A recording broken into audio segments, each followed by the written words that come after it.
പ്രവാസ ജീവിതം അവസാനിപ്പിച്ച് നാട്ടിലെത്തിയ ഗഫൂർക്ക കാണുന്നത് വിമാനത്താവളം നിറയെ തന്റെ നാട്ടുകാരെയും ബന്ധുക്കളെയുമാണ്. ഇവരെയൊക്കെ കണ്ടപാടെ ഗഫൂർക്ക ഞെട്ടി. 51 വർഷത്തെ പ്രവാസ ജീവിതം കഴിഞ്ഞെത്തിയ മലപ്പുറം സ്വദേശിയായ ഗഫൂർക്കയെ സ്വീകരിക്കാൻ KSRTC ബസ്സിലാണ് ഒരു നാട് മുഴുവൻ വിമാനത്താവളത്തിലെത്തിയത്. നമ്മുടെ നാട്ടിൽ ചിലപ്പോൾ ഇങ്ങനെ ഒരു സംഭവം ആദ്യമായിരിക്കും.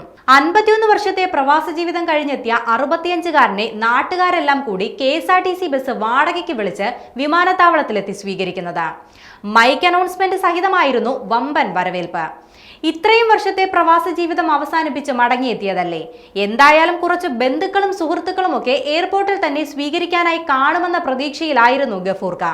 എന്നാൽ തന്റെ ആ പ്രതീക്ഷയെ പോലും ഞെട്ടിച്ചുകൊണ്ടാണ് ഒരു KSRTC ബസ് നിറച്ച് നാട്ടുകാരും ബന്ധുക്കളും കൂടി വിമാനത്താവളത്തിലെത്തിയത്.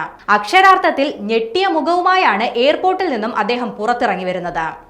എയർപോർട്ടിന് പുറത്ത് ഫ്ലെക്സ് ബോർഡുമായി നാട്ടുകാരും കാത്തിരുന്നു. പിന്നാലെ ഗഫൂർക്ക എത്തി. ഒപ്പം അനൗൺസ്മെന്റ് ഉയർന്നു, ചങ്ക് ഗഫൂർക്ക എത്തി മക്കളെ എന്ന്.